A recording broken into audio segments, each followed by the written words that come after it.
Hello, welcome, नमस्कार, स्वागत है आपका हमारे शो मुकेश टॉक में। और आज हम बात करेंगे म्यूचुअल फंड और एसआईएफ की। एसआईएफ स्पेशलाइज्ड इन्वेस्टमेंट फंड जो अभी अभी लॉन्च हुआ है। दो म्यूचुअल फंड हाउसेज ने इसको लॉन्च किया है और इनफैक्ट एक ने ही अभी लॉन्च किया है। एक 9 अक्टूबर से उसका एनएफओ आ रहा है। तो अभी भी लोगों में बहुत उत्सुकता है कि ये एसआईएफ क्या है और म्यूचुअल फंड से ये किस तरह अलग है। तो आज हम इसको कंपेयर करेंगे, वो भी point by point. Mutual fund सही है, बहुत सही है म्यूचुअल फंड, और लॉन्ग टर्म वेल्थ गेन के लिए और आपके इन्वेस्टमेंट को ग्रो करने के लिए म्यूचुअल फंड से बेहतर कुछ नहीं है। बहुत ही सस्टेन्ड सिस्टमेटिक तरीके से पैसे को बढ़ाने के लिए और ट्रेडिशनल जो इन्वेस्टमेंट तरीके हैं उनके मुकाबले ज़्यादा ग्रोथ, ज़्यादा अर्निंग के लिए म्यूचुअल फंड अभी तक सबसे अच्छा रहा है। क्योंकि ये स्टॉक मार्केट पे डिपेंड करता है तो गारंटी किसी चीज़ की नहीं है, लेकिन पिछले 40-45 साल का जो रिकॉर्ड है स्टॉक मार्केट का, कि इन्होंने स्टॉक मार्केट ने कंसिस्टेंटली लगभग 15.5% कंपाउंडेड एनुअल ग्रोथ रेट के हिसाब से आपके पैसे को बढ़ाया है, अगर आप सिस्टमेटिकली मार्केट में बने रहे तो। म्यूचुअल फंड का इतिहास 40 साल पुराना है। एक्चुअली यूटीआई आ गया था, यूनिट ट्रस्ट ऑफ इंडिया, आपको मालूम होगा कि यूटीआई आया था और उसका एक फंड था यूएस 64, जिसके बारे में इनफैक्ट बाद में थोड़ी कंट्रोवर्सी भी हुई थी। किसी दिन उस पर भी हम बात करेंगे, बहुत डिटेल में बात करेंगे। आज का टॉपिक जो है कि म्यूचुअल फंड तो है, सालों से है, अब लगभग 30 साल से ज्यादा हो चुके हैं म्यूचुअल फंड को हमारे यहाँ। तो म्यूचुअल फंड को अब लोग काफी हद तक जानने लगे हैं, खास तौर पे जब से एमफी ने अलाउ किया म्यूचुअल फंड्स को कि टीवी पे भी ऐड देना शुरू करें। और एमफी खुद भी चाहता है कि लोगों में अवेयरनेस बढ़े और मार्केट पार्टिसिपेशन बढ़े। हमारे देश में जो मार्केट पार्टिसिपेशन है, स्टॉक मार्केट में जो आम जनता का पैसा लगना चाहिए, वो हार्डली 3.5-4% है। जबकि जिन डेवलप्ड कंट्रीज को हम देखते हैं, चाहे वेस्ट में, चाहे अमेरिका हो या यूरोप में जो देश हैं, उन सभी जगह पे जो आम आदमी का पैसा स्टॉक मार्केट में है वो आराम से 40-45% से ज्यादा है। तो एमफी भी चाहता है कि लोगों का पार्टिसिपेशन बढ़े और इसीलिए म्यूचुअल फंड पे ऐड आ रहे हैं। आप जानते हैं म्यूचुअल फंड क्या है। अब ये एक नई कैटेगरी आई है जो स्पेशलाइज्ड इन्वेस्टमेंट फंड के नाम से है। तो ये जानना बहुत जरूरी है कि म्यूचुअल फंड और एसआईएफ के बीच में डिफरेंस क्या है। तो हम उसकी बात करते हैं पॉइंट बाय पॉइंट। तो सबसे पहले बात करें रेगुलेशन की। तो म्यूचुअल फंड जो एग्जिस्टेंस में आया था, इनफैक्ट जो सिस्टमेटिक उसके रूल्स बने, सेबी ने म्यूचुअल फंड रेगुलेशंस के नाम से 1996 में इसका रूल्स एंड रेगुलेशन जारी किया था। वहीं एसआईएफ के लिए रेगुलेशंस अभी इसी साल जारी हुए हैं। 1 अप्रैल 2025 को स्पेशलाइज्ड इन्वेस्टमेंट फंड के लिए रेगुलेशन जारी हुए। अब इसके बाद हम बात करें कि दोनों की स्ट्रेटजी या फ्लेक्सिबिलिटी में क्या फर्क है। तो देखिए, म्यूचुअल फंड बहुत ही स्टैंडर्डाइज्ड प्रोडक्ट है, बहुत टाइट रेगुलेशंस हैं, एएमसीज के पास बहुत ज्यादा फ्लेक्सिबिलिटी नहीं है, बहुत क्लियर गाइडलाइंस हैं। जैसे कि और क्लियर गाइडलाइंस हर कैटेगरी के लिए है, इक्विटी के लिए अलग है, डेट के लिए अलग है, और अगर दोनों को मिला दिया जाए तो हाइब्रिड कैटेगरी के लिए अलग है। जबकि एसआईएफ में काफी हद तक फ्लेक्सिबिलिटी अलाउड है। जैसे कि जो म्यूचुअल फंड है वो नॉर्मली हमेशा लॉन्ग ओनली होगा, यानी कि उसमें स्टॉक खरीदना है और उसे रखे रहना है। आप म्यूचुअल फंड को पैसा देते हैं और म्यूचुअल फंड में जो फंड मैनेजर बैठा है आपके बिहाफ पर रिसर्च करके जिसमें उसे लगता है कि ये स्टॉक अच्छा परफॉर्म कर सकता है आने वाले समय में, इसके स्टॉक प्राइस बढ़ सकता है या इसमें से ज़्यादा डिविडेंड मिल सकता है। इन तमाम चीज़ों को देखकर वो उस स्टॉक को खरीदते हैं, एक लंबे समय तक बनाए रखते हैं, तब तक जब तक उनको लगता है कि इस कंपनी का बिजनेस बहुत अच्छा चल रहा है और स्टॉक में ग्रोथ होती रहेगी, तो वो उस स्टॉक को बनाए रखते हैं और एक सर्टेन टाइम पीरियड के बाद जब उनको लगता है कि नहीं, अब इसमें और ग्रोथ शायद नहीं हो पाएगी या कुछ समय के लिए इसमें ग्रोथ होगी ही नहीं, तो वो उस स्टॉक से निकल जाते हैं। लेकिन किसी एक कंपनी के स्टॉक में ही वो पूरा इन्वेस्टमेंट नहीं कर सकते। ठीक इसी तरह डेट इंस्ट्रूमेंट में भी किसी एक इशूअर के ही डेट इंस्ट्रूमेंट में वो पूरा इन्वेस्टमेंट नहीं कर सकते। सब में लिमिट लगी हुई है, 10%, 20%, इस तरह से लिमिट लगी हुई है। एसआईएफ में ये फ्लेक्सिबिलिटी है। एक्चुअली एसआईएफ में भी लिमिटेशंस हैं, लेकिन म्यूचुअल फंड के मुकाबले थोड़ी सी ज्यादा फ्लेक्सिबिलिटी है। सबसे बड़ा डिफरेंस जो है, म्यूचुअल फंड में डेरिवेटिव्स हेजिंग के अलावा और किसी चीज के लिए इस्तेमाल नहीं किया जा सकता। और हमारे बहुत सारे दर्शक हैं जो अभी भी डेरिवेटिव्स को नहीं समझते हैं। डेरिवेटिव्स यानी कि किसी स्टॉक या किसी इंडेक्स के आधार पर उसके जो वायदा कारोबार होता है, उसके नाम पर जो कारोबार किया जाता है, उसे डेरिवेटिव्स कहा जाता है। और उसमें फ्यूचर्स में भी ट्रेड होता है और ऑप्शंस में भी ट्रेड होता है। फ्यूचर्स और ऑप्शंस क्या हैं, इस पे यूट्यूब पे बहुत सारे एक्सपर्ट्स ने बहुत सारे वीडियो बनाए हुए हैं। किसी दिन मैं भी एक वीडियो जरूर बनाना चाहूंगा। आज हमारा टॉपिक वो नहीं है। लेकिन म्यूचुअल फंड में फ्यूचर्स और ऑप्शंस के जरिए ट्रेड करने की आजादी नहीं है। केवल अपने पोर्टफोलियो की हेजिंग के लिए उसको इस्तेमाल किया जा सकता है। और हेजिंग आप समझते हैं कि एक खतरे से बचने के लिए आप दूसरा सामान ले, आप घर में आग न लग जाए इसके लिए आप फायर एक्सटिंग्विशर खरीदते हैं। ये हेजिंग है ना, कि आग आप नहीं चाहते कि लगे, लेकिन अगर आग लगे तो उसको बुझाने के लिए आपने इंतजाम कर रखा है। ये हेजिंग होती है। तो म्यूचुअल फंड में डेरिवेटिव के जरिए हेजिंग अलाउड है, लेकिन नेकेड ट्रेडिंग अलाउड नहीं है। जबकि एसआईएफ में ये ट्रेडिंग अलाउड है। डेफिनेटली उस पर भी लिमिट है। 100% एक्सपोजर वो डेरिवेटिव्स में नहीं ले सकते। जैसे कि जहां तक शॉर्ट की बात है, अगर फंड मैनेजर को लगता है कि मार्केट नीचे जा सकता है तो वो शॉर्ट कर सकते हैं, नेकेड शॉर्ट पोजीशंस बना सकते हैं, लेकिन टोटल उनकी फंड वैल्यू का 25% ही इसमें वो डिप्लॉय कर सकते हैं। लेकिन हाँ, नेकेड पोजीशन अलाउड है, जो कि म्यूचुअल फंड में अलाउड नहीं है। तो आपने देखा होगा पिछले एक साल से मार्केट थोड़ा नीचे आया है। 2020 में तो 40% मार्केट गिर गया था। तो ऐसी कंडीशन में म्यूचुअल फंड की वैल्यू भी कम होती है। जरूरी नहीं है कि बिल्कुल उसी प्रोपोर्शन में हो, फंड मैनेजर की स्किल पे डिपेंड करता है। हो सकता है मार्केट 2020 में 40% गिरा था, मैं खुद जानता हूं कई फंड्स को जो 20-22% ही गिरे थे, उससे ज्यादा नहीं गिरे थे। तो वो फंड मैनेजर की स्किल पे डिपेंड करता है।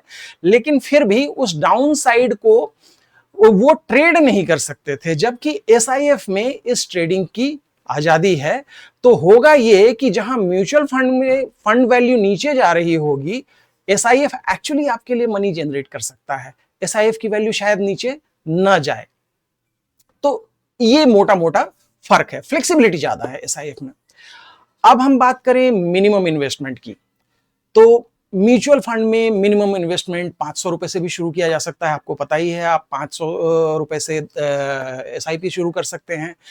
इवन लमसम में भी अलग अलग फंड हाउस ये कहते हैं कि भाई पहली बार अगर आप इन्वेस्ट कर रहे हैं तो 5000 से करें, लेकिन उसके बाद 500 रुपए के मल्टीपल्स से आप इन्वेस्टमेंट कर सकते हैं। तो बहुत लो थ्रेशोल्ड है एंट्री के लिए, और इसीलिए ये कॉमन मैन का इन्वेस्टमेंट प्रोडक्ट कहा जाता है, जिसमें एक सब्जी वाला भी अगर 500 रुपए बचा रहा है तो वो डेफिनेटली इसमें इस्तेमाल कर सकता है, वो इन्वेस्टमेंट कर सकता है। तो हमारे सोसाइटी के बहुत लोअर स्टाटा से लेके काफी हायर तक जो बड़े इन्वेस्टर्स हैं, उन सभी के लिए म्यूचुअल फंड का रास्ता खुला हुआ है। एसआईएफ थोड़े मैच्योर इन्वेस्टर्स के लिए है, जो स्टॉक मार्केट के बारे में थोड़ी जानकारी रखते हैं, थोड़ा सा उसको समझते हैं, है ना। कई बार ऐसा होता है जिन्होंने हमेशा बैंक में ही पैसा जमा किया है, तो स्टॉक मार्केट में क्योंकि वॉलेटिलिटी होती है तो स्टॉक नीचे भी जाते हैं और कभी कभी आपकी फंड की वैल्यू कम हो सकती है, जो कि म्यूचुअल फंड में होता है। तो इन चीजों को जो समझते हैं और इस वॉलेटिलिटी के लिए तैयार हैं, उसमें पैनिक नहीं करते हैं, है ना, और लॉन्ग टर्म उनका टारगेट होता है, 1 साल 2 साल के लिए वो इन्वेस्टमेंट नहीं करते। वैसे मैं आपको फिर बता दूं, प्लीज म्यूचुअल फंड में भी 1 साल 2 साल के लिए इन्वेस्टमेंट मत कीजिएगा, 1 साल 1.5 साल के लिए आप बैंक में एफडी कर दीजिए। म्यूचुअल फंड में भी कम से कम 5 साल जरूर बने रहिए। एसआईएफ में भी यही है कि 5 साल या उससे ज्यादा का आप होराइजन रखिए। वैसे आपको 1 साल से पहले निकलने से कोई रोकने वाला नहीं है, लेकिन क्यों रोकना, क्यों क्यों निकलना है, ठीक है। एसआईएफ में जैसा मैंने कहा कि ये मैच्योर इन्वेस्टर्स के लिए है और इसीलिए इसमें इन्वेस्टमेंट की मिनिमम वैल्यू 10 लाख रुपए है। तो इसमें इन्वेस्टमेंट के लिए आपके पास कम से कम 10 लाख रुपए होने चाहिए। 10 लाख से कम वैल्यू में आप एसआईएफ में इन्वेस्टमेंट नहीं कर सकते हैं। तो ये हो गया मिनिमम इन्वेस्टमेंट। अब हम बात करें इस चीज को एक्चुअली मैंने पहले भी कवर किया, फिर भी रिस्ट्रिक्शंस की। म्यूचुअल फंड में कैपिंग होती है ना, कि किसी एक कैटेगरी की स्कीम में, जैसे कि मान लीजिए लार्ज कैप है, तो लार्ज कैप में ठीक है 65 to 80% लार्ज कैप में ही इन्वेस्ट करना है। फिर वो मिड कैप और स्मॉल कैप में बहुत ज्यादा एक्सपोजर नहीं ले सकते। मिड कैप स्टॉक है या स्मॉल कैप कैटेगरी है, तो उसमें फिर स्मॉल कैप में सर्टेन वॉल्यूम उनको डालना ही होगा, ठीक है ना। तो ये लिमिटेशंस होती है। वैसे ही डेट में अगर वो इन्वेस्टमेंट कर रहे हैं तो डेट में भी, क्योंकि मार्केट में बहुत सारे इशूअर हैं, गवर्नमेंट खुद इशूअर है डेट का, ठीक है ना, ट्रेजरी बॉन्ड होते हैं, आरबीआई के बॉन्ड्स होते हैं। इसके अलावा जो कंपनियों के बॉन्ड होते हैं, तो उसमें भी किसी एक कंपनी के ही शेयर में या किसी एक कंपनी के ही डेट इंस्ट्रूमेंट में सर्टेन लिमिट है कि इससे ज्यादा वो इन्वेस्टमेंट नहीं कर सकते हैं म्यूचुअल फंड के केस में। एसआईएफ के केस में भी ऐसी लिमिटेशन है, लेकिन म्यूचुअल फंड के मुकाबले ये काफी रिलैक्स है। जैसे फॉर एग्जांपल डेट के केस में अगर ट्रिपल ए सिक्योरिटी है, ट्रिपल ए रेटेड सिक्योरिटी है, तो एक इश्यूअर के बॉन्ड में 20% तक वो इन्वेस्ट कर सकते हैं। अगर डबल ए रेटेड है तो 16% तक का फंड उसमें इन्वेस्ट कर सकते हैं। ए रेटेड है या ए प्लस रेटेड है तो 12% तक का इन्वेस्टमेंट कर सकते हैं। तो इस तरह लिमिटेशन है, लेकिन डेफिनेटली म्यूचुअल फंड के मुकाबले कहीं ज्यादा ये फ्लेक्सिबल है। और सबसे बड़ी फ्लेक्सिबिलिटी तो डेरिवेटिव्स में है। म्यूचुअल फंड में डेरिवेटिव केवल हेजिंग के लिए यूज हो सकता है, एसआईएफ में हेजिंग से आगे बढ़ के लॉन्ग हो या शॉर्ट हो, दोनों ही कंडीशन में नेकेड डेरिवेटिव पोजीशन एसआईएफ में फंड मैनेजर ले सकते हैं। तो ये क्लियर डिफरेंस है म्यूचुअल फंड और एसआईएफ के बीच में। फिर बात करें लिक्विडिटी की। म्यूचुअल फंड काफी लिक्विड प्रोडक्ट है। आपने आज इन्वेस्टमेंट किया, 2 दिन बाद जैसे ही यूनिट्स अलॉट हुई, अगर आपको लगता है कि नहीं भाई मेरे को कोई इमरजेंसी आ गई है, मुझे पैसे निकालने हैं, आप बिल्कुल निकाल सकते हैं, ठीक है। एक एग्जिट लोड होता है ना, और एग्जिट लोड होता है, और इवन टैक्सेशन में भी अगर आप बहुत जल्दी निकाल रहे हैं, 1 साल से पहले निकाल रहे हैं, तो टैक्सेशन पार्ट भी आपको थोड़ा सा महंगा पड़ता है। बट लिक्विडिटी है ना। आप 500 रुपए से शुरू कर सकते हैं म्यूचुअल फंड में इन्वेस्टमेंट, और आप बीच में चाहे आपने 50,000 का इन्वेस्टमेंट कर दिया, आपको लगता है 10,000 निकालना है, तो वो आप निकाल सकते हैं। तो लिक्विडिटी वाइज अगर हम देखें तो इन्वेस्टमेंट और रिडेम्पशन दोनों म्यूचुअल फंड में बहुत आसान है। एसआईएफ के केस में जो एसआईएफ इशूअर एएमसी है, वो कुछ रिस्ट्रिक्शंस लगा सकती हैं। पहला रिस्ट्रिक्शन तो यही है कि आपका जो टोटल इन्वेस्टमेंट वैल्यू है वो 10 लाख से नीचे नहीं जाना चाहिए। अगर आप पैसे निकाल रहे हैं, आपने 10 लाख का इन्वेस्टमेंट किया है, वो 10.5 लाख हुआ और आप बोलते हैं 1 लाख निकाल लूंगा, तो वो पॉसिबल नहीं है। उस केस में आपको पूरा का पूरा ही रिडेम्पशन करना पड़ेगा। कहने का मतलब है कि किसी भी वक्त आपके इन्वेस्टमेंट की वैल्यू 10 लाख से नीचे नहीं जा सकती। तो एक रिस्ट्रिक्शन ये हो गया। फिर क्योंकि इसमें डेरिवेटिव्स का इस्तेमाल होता है, इसमें आर्बिट्राज का इस्तेमाल होता है, और ये सब टाइम बाउंड चीजें हैं। मान लीजिए कैश और फ्यूचर के बीच आर्बिट्राज से एसआईएफ में इन्वेस्टमेंट किया गया है आर्बिट्राज के लिए, तो उसकी एक्सपायरी 1 महीने है। है ना, तो पैसा ब्लॉक होता है वहां। ठीक इसी तरह डेरिवेटिव्स जो भी हैं वीकली बेसिस या मंथली बेसिस पे होते हैं, है ना, उनकी एक्सपायरी मंथली होती है, तो पैसा ब्लॉक होता है। तो डेफिनेटली जो एसआईएफ में इन्वेस्टमेंट आ रहा है उसमें एएमसी कभी नहीं चाहेगी कि पैसा तुरंत बाहर निकले, तो उसको रोकने के लिए वो एक एग्जिट लोड लगा सकते हैं और सर्टेन रिस्ट्रिक्शंस लगा सकते हैं कि इतने समय तक से पहले आप नहीं निकाल सकते। जैसे कि अभी ईडलवाइस का हाइब्रिड लॉन्ग शॉर्ट फंड आ रहा है, 1 अक्टूबर से उसका एनएफओ ओपन हो रहा है और 15 अक्टूबर तक है। उसमें एक रिस्ट्रिक्शन ये है कि उन्होंने स्पेसिफाई किया है कि हफ्ते के 2 दिन हैं, ठीक है, आई थिंक वो मंडे और वेडनेसडे या कुछ है, मुझे दोबारा देखना पड़ेगा, बट हफ्ते में 2 ही दिन है जिस दिन आप रिडेम्पशन कर सकते हैं, बाकी दिनों में आप रिडेम्पशन नहीं कर सकते। ठीक है, तो इस तरह की रिस्ट्रिक्शन और लगाए जा सकते हैं सिर्फ ये इंश्योर करने के लिए कि जो पैसा आया है वो एक लंबे समय तक बना रहे, क्योंकि एसआईएफ में आपके पैसे को बढ़ाने के लिए जो स्ट्रैटेजीज अपनाई जाएगी उसमें ये जरूरी है कि वो पैसा बना रहे। तो ये एक डिफरेंस है म्यूचुअल फंड और एसआईएफ के बीच, कि म्यूचुअल फंड में लिक्विडिटी बहुत अच्छी है, एसआईएफ में लिक्विडिटी पॉइंट ऑफ व्यू से कुछ रिस्ट्रिक्शन इंडिविजुअल एसआईएफ पे अलग अलग एएमसीज लगा सकती हैं। इसके बाद हम बात करें डिस्क्लोजर्स की, तो आपको पता है कि नया म्यूचुअल फंड जब भी आता है, कोई भी न्यू फंड ऑफर आता है, तो उसके साथ स्कीम इंफॉर्मेशन डॉक्यूमेंट आता है, एसआईडी आता है, सिड, जिसमें बहुत डिटेल में लिखा होता है कि ये स्कीम पैसा कहां कहां लगाएगी, कैसे कैसे लगाएगी, किस परसेंटेज और प्रोपोर्शन में लगाएगी, स्कीम का टारगेट क्या है, कैसे ये पैसा ग्रो करने की कोशिश करेंगे, सारी इंफॉर्मेशन उसमें दी होती है और ये सारी इंफॉर्मेशन सेबी की गाइडलाइंस के मुताबिक होती है। एसआईएफ में पहली बात तो ये है कि इनकी ब्रांडिंग अलग होनी है ना, ये म्यूचुअल फंड नहीं है, ये अलग फंड है, तो इनको अपने जो रेगुलर जो एएमसी की ब्रांडिंग होती है उससे अलग ब्रांडिंग करनी है। इसके अलावा इनका मतलब नाम अलग होगा, लोगो अलग होगा और म्यूचुअल फंड से वो अलग दिखे इसलिए इसको दिखाना है। साथ ही इनका जो इन्वेस्टमेंट स्ट्रैटेजी है वो इनको एसआईडी में दिखाना है, सेड में बहुत क्लियरली दिखाना है, कितने परसेंटेज ये डेरिवेटिव्स में यूज करेंगे, लॉन्ग में यूज करेंगे या शॉर्ट में यूज करेंगे, ये बहुत क्लियरली डिफाइन करना है। तो इस पॉइंट ऑफ व्यू से देखें तो दोनों की अपनी अपनी रिक्वायरमेंट है और इन्हें फुल डिस्क्लोजर देना है इन्वेस्टर्स के लिए, पूरी इंफॉर्मेशन बतानी है। आपको पता ही है कि म्यूचुअल फंड के केस में हर महीने फैक्ट शीट भी जारी होती है जिसमें हर फंड की होल्डिंग और उसके फंड मैनेजर और तमाम जानकारी होती है, किसमें से वो किन स्टॉक से वो बाहर निकल गए, किसमें फ्रेश एंट्री की है, वो तमाम इंफॉर्मेशन होती है।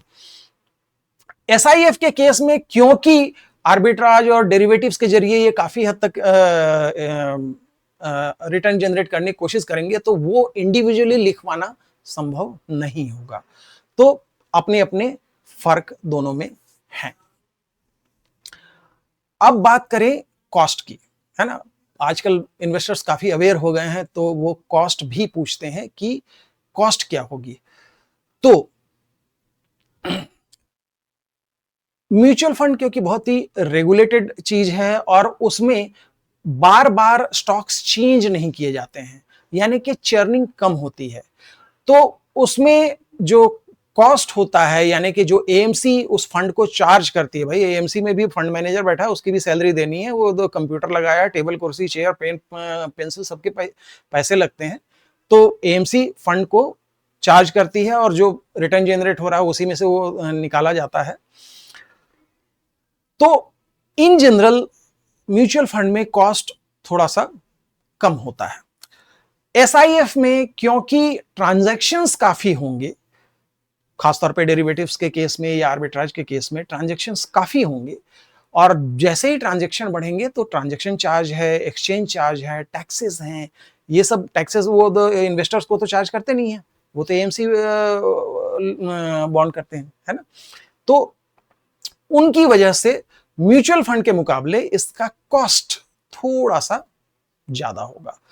तो ये एक डिफरेंस है। एसआईएफ में कॉस्ट आप मान के चलें कि थोड़ा सा mutual same category same strategy अगर म्यूचुअल फंड में अपनाई जा रही है एक्सेप्ट डेरिवेटिव्स, तो वहां जो कॉस्ट है वो होगी उसके मुकाबले थोड़ा सा ज्यादा यहां हो सकता है।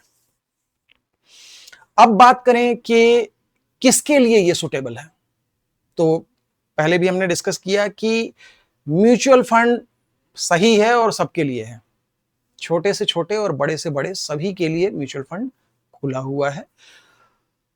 चाहे वो घर की गृहिणी हो, छोटे दुकानदार हो, कोई नौकरी पेशा है, चाहे वो कलेक्टर की पोस्ट पे हो या प्यून की पोस्ट पे हो, सभी के लिए म्यूचुअल फंड खुला हुआ है। सब अपने अपने हिसाब से अपनी अपनी जेब के हिसाब से इन्वेस्टमेंट कर सकते हैं। एसआईएफ में रिस्ट्रिक्शन है। एसआईएफ में वही इन्वेस्ट कर सकते हैं जो 10 लाख से ज्यादा इन्वेस्टमेंट कैपेसिटी रखते हो। तो ये मैच्योर इन्वेस्टर्स के लिए है, ये सबके लिए नहीं है, और थोड़े से हाई नेटवर्थ इंडिविजुअल के लिए है, जो हमारे मिडिल क्लास सारे इस कैटेगरी में आते हैं। तो एसआईएफ जो है थोड़ा सा बड़ी चीज है। म्यूचुअल फंड के मुकाबले इसका रिटर्न भी ज्यादा होने की उम्मीद है। जैसा मैंने कहा, डाउन साइड ये प्रोटेक्ट कर लेते हैं भाई, इन्वेस्टमेंट ज्यादा है तो रिटर्न भी थोड़ा सा ज्यादा है। बात करें रिस्क की, again mutual fund highly regulated product है। मार्केट में अगर सीवियर डाउनटर्न आएगा तो म्यूचुअल फंड में भी डाउनटर्न आएगा, है ना। लेकिन इन जनरल म्यूचुअल फंड में वॉलेटिलिटी थोड़ी सी कम होती है। एसआईएफ में रिस्क थोड़ा सा ज्यादा है, खास तौर पे इस वजह से क्योंकि इसमें नेकेड डेरिवेटिव्स भी यूज किए जाएंगे, ठीक है। और हो सकता है फंड मैनेजर की स्ट्रेटजी शायद ना चले, तो थोड़ा सा रिस्क ज्यादा है। बट बॉस, रिस्क है तो इश्क है, तो इसमें रिटर्न भी ज्यादा आने की उम्मीद है। अगर रिटर्न ज्यादा आने की उम्मीद ना होती तो एसआईएफ लाया ही क्यों जाता। म्यूचुअल फंड और पीएमएस दो चीजें थी। पीएम म्यूचुअल फंड जितना रिटर्न जनरेट करता था उससे 5-7% पीएमएस ज्यादा रिटर्न जनरेट करता था, 20% तक ज्यादा जनरेट कर लेता था, है ना। तो इसीलिए तो ये दोनों फायदे मिल सके, इसीलिए तो एसआईएफ लाया गया है। तो रिस्क थोड़ा सा ज्यादा है, बट देन रिटर्न भी ज्यादा होने की उम्मीद है, राइट। अब हम बात करें कि म्यूचुअल फंड किन किन चीजों पे इन्वेस्ट कर पाते हैं। म्यूचुअल फंड लिस्टेड सिक्योरिटीज में इन्वेस्ट कर पाते हैं, डेट इंस्ट्रूमेंट्स में इन्वेस्ट कर पाते हैं, मनी मार्केट इंस्ट्रूमेंट्स में इन्वेस्टमेंट कर सकते हैं, और हेजिंग के लिए डेरिवेटिव्स में इन्वेस्टमेंट कर सकते हैं, सिर्फ हेजिंग के लिए, ठीक है। तो जबकि एसआईएफ में आजादी ज्यादा है, वो हर तरह के इंस्ट्रूमेंट्स में यूज कर सकते हैं। हाँ, अनलिस्टेड शेयर में ये भी इन्वेस्टमेंट नहीं कर सकते, लेकिन फिर भी इनकी आजादी थोड़ी ज्यादा है। अग्रेसिव डेप्ट, एग्रेसिव हाइब्रिड स्ट्रेटजीज ये यूज कर सकते हैं, और कई तरह के स्ट्रक्चर्ड स्ट्रेटजीज एसआईएफ में यूज किए जा सकते हैं। फिर बात करें कैटेगरीज की, आपको मालूम है म्यूचुअल फंड में 3 ब्रॉड कैटेगरीज हैं, equity, debt and hybrid. Equity में भी फिर बहुत सारे इंस्ट्रूमेंट मतलब कैटेगरीज हैं, large cap, mid cap, small cap, flexi cap, multi cap, multi asset fund, और इसके बाद फिर सेक्टोरल आ जाता है ना। हर सेक्टर के लिए, हेल्थ सेक्टर के लिए, डिफेंस सेक्टर के लिए, मैन्युफैक्चरिंग के लिए, इंफ्रास्ट्रक्चर के लिए बहुत सारे सेक्टोरल फंड और थीम फंड म्यूचुअल फंड में हैं। लेकिन ये फ्लेक्सिबिलिटी एसआईएफ में नहीं है। सेबी ने बहुत क्लियरली कह दिया है कि टोटल 7 कैटेगरीज में एसआईएफ लॉन्च किए जा सकते हैं। हर एएमसी केवल 7 कैटेगरीज में ही फंड लॉन्च कर सकते हैं, और नाम भी वही होगा जो उन कैटेगरीज का नाम है। तो म्यूचुअल फंड के केस में होता था कि एक एक एएमसी के मतलब 200-200 तक फंड थे, लेकिन और वो इक्विटी डेट मिला के तो और भी चले जाते थे। इसमें इक्विटी डेट हाइब्रिड टोटल मिला के टोटल 7 कैटेगरीज हैं, इसमें ही एसआईएफ आएंगे। तो फॉर एग्जांपल क्वांट का एनएफओ आ चुका है एसआईएफ का, और जो अभी चल रहा है वो सबसे पहला फंड लाए हैं इक्विटी लॉन्ग शॉर्ट। ईडलवाइस का 1 अक्टूबर से आ रहा है, वो है हाइब्रिड लॉन्ग शॉर्ट।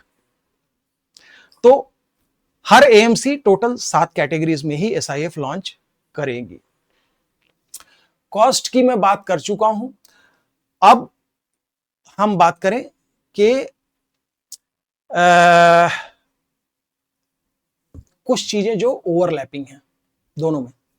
तो दोनों सेबी के रेगुलेटेड हैं, दोनों सेबी के नियम के अनुसार उनको चलना है। डिस्क्लोजर नॉर्म्स दोनों के लिए मोर और लेस सेम है, और म्यूचुअल फंड सबके लिए है, एसआईएफ मैच्योर लोगों के लिए। ठीक, अब हम बात करें कि दोनों को अगर मोटा मोटा कंपेयर करें तो एसआईएफ जो है ज्यादा अग्रेसिव स्ट्रेटजीज अलाउ करता है, और इसीलिए इसका कॉस्ट थोड़ा सा ज्यादा होगा, रिस्क ज्यादा होगा, वॉलेटिलिटी ज्यादा होगी।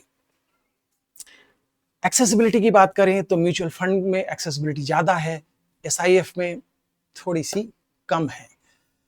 एक्सपीरियंस चाहिए।